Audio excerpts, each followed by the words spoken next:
Alors, pour les gares, il n'y a pas de trafic SNCF aujourd'hui dans le département de la Manche.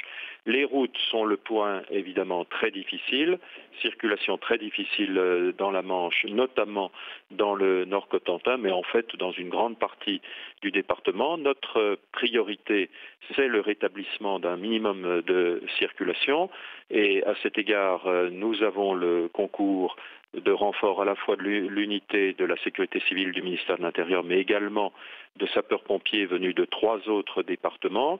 Et là, il y a une colonne avec des engins tout-terrain qui progressent vers la RN 13 qui avait fait l'objet du blocage le plus important, avec l'idée à la fois de rétablir la circulation, de prêter assistance aux automobilistes qui seraient encore bloqués. Et puis, il y a pour cette circulation la nécessité de rétablir aussi vite que possible l'alimentation électrique pour les quelques 40 000 foyers de la Manche qui en sont aujourd'hui privés.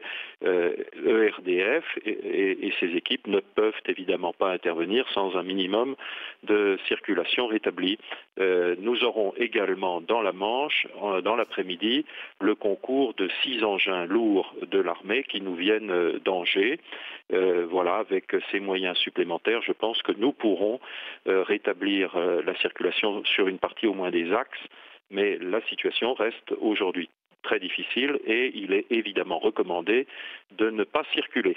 Alors évidemment, c'est ce que j'allais vous demander. Vous faites partie donc des 2 départements en vigilance rouge du jamais vu en France. Quelles sont les consignes que vous donnez aux habitants de votre département ?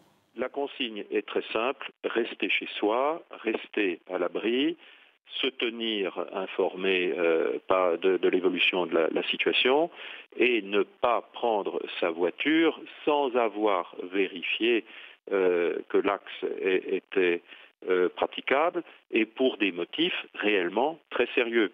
Il est inutile d'aller contribuer à des bouchons, à des blocages qui contrarient d'ailleurs l'intervention des services de secours et des moyens de déneigement. Merci beaucoup, Adolphe Colrat, préfet de la Manche, d'avoir répondu en direct à nos questions de retour à la normale. Donc il va falloir encore patienter un petit peu. Ça